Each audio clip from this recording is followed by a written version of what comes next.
Hello viewers, welcome to my channel. আজকে আপনাদের জন্য আমি একটা চিকেনের স্পেশাল রেসিপি নিয়ে চলে এসেছি। এটা আপনি চাইলে রুটি এবং ভাতের সাথে খেতে পারবেন। তার জন্য প্রথমেই চিকেনের মধ্যে দিয়ে দিয়েছি টক দই, তারপরে লঙ্কা গুঁড়ো, হলুদ গুঁড়ো, জিরে গুঁড়ো, আর দিয়ে দিচ্ছি ধনে গুঁড়ো। আর এর মধ্যে একটা স্পেশাল স্পাইসেস যেটা আমি সবসময় ঘরে বানিয়ে দিই সেটাও দিয়ে দিয়েছি, এর সাথে লবণও দিয়েছি। আপনারা আমার অন্যান্য ভিডিওগুলো দেখলেই বুঝতে পারবেন যে কিভাবে আমি মশলাটা বানাই। অবশ্যই আপনারা আমার আগের ভিডিওগুলো দেখবেন। Thank you viewers. চলুন আপনাদেরকে আমি পুরো ভিডিওটা দেখাই।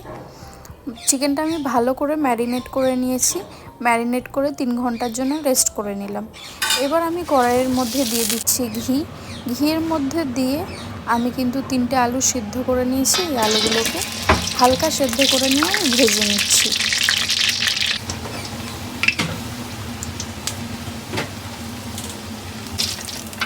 আলুগুলো কিন্তু ভাজা হয়ে গেছে, আলুগুলো আমি তুলে নিচ্ছি। এই যে হালকা গোল্ডেন করে ফ্রাই করে নিলাম। এবার এর মধ্যে দিয়ে দিচ্ছি কিছু শুকনো মশলা। এর মধ্যে দিয়ে দিচ্ছি পেঁয়াজ বাটা,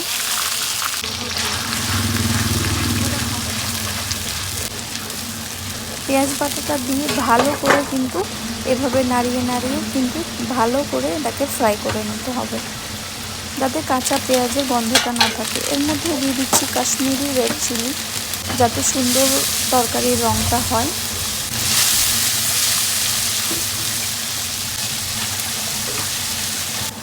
মশলাটা কিন্তু আমাদের খুব সুন্দরভাবে কষানো হয়ে গেছে। এই যে আমাদের ম্যারিনেটেড চিকেন। এবার এই চিকেনটাকে আমরা একটা একটা করে কিন্তু এই কড়াইয়ের মধ্যে দিয়ে দেব। কড়াইয়ের মধ্যে প্রত্যেকটা চিকেন ভালোভাবে দিয়ে এটাকে ভালো করে কিন্তু নেড়ে নিতে হবে।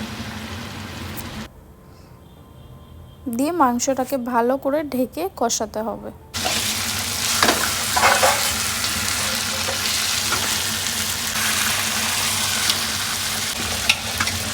এর মধ্যে ভেজে রাখা আলুগুলোও দিয়ে দিচ্ছি। এভাবে আস্তে আস্তে ভালো করে মাংসটাকে কিন্তু কষাতে হবে, যাতে ভিতরটা ভালোভাবে সিদ্ধ হয়।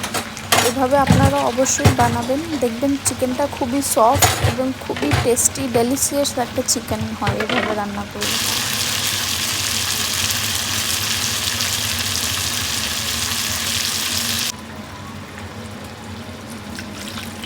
চিকেনটা বেশ ভালো করে কষানো হয়ে গেছে।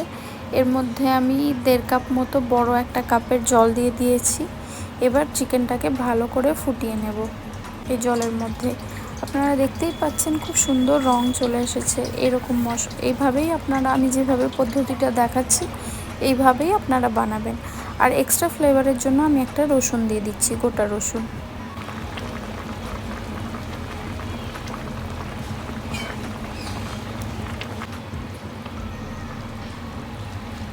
এখনও অনেক কিছু অ্যাড করবার আছে।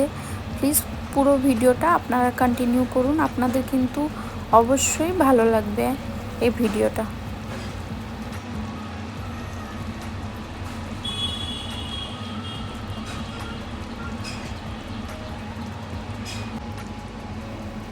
চিকেনের ঝোলটা কিন্তু খুব সুন্দর হয়ে গেছে, খুব ভালো সুগন্ধ বেরোচ্ছে। এর মধ্যে আমি গোটা টমেটো, গোটা পেঁয়াজ দিয়ে দিলাম। এরপরে দিয়ে দিচ্ছি সেদ্ধ করা 3টে গোটা ডিম।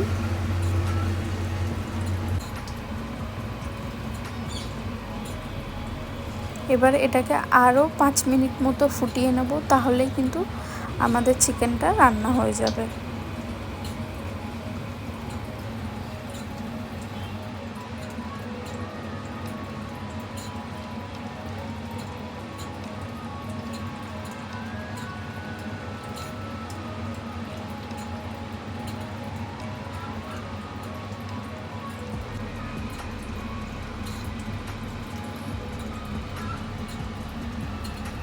আমাদের টমেটোটাও ফুটে গেছে, আমাদের পেঁয়াজটাও কুকড হয়ে গেছে।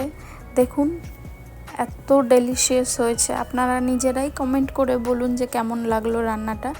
আর আপনারা এই রেসিপিটা অবশ্যই বাড়িতে ট্রাই করবেন। থ্যাংক ইউ ভিউয়ার্স আমার ভিডিওটা দেখার জন্য।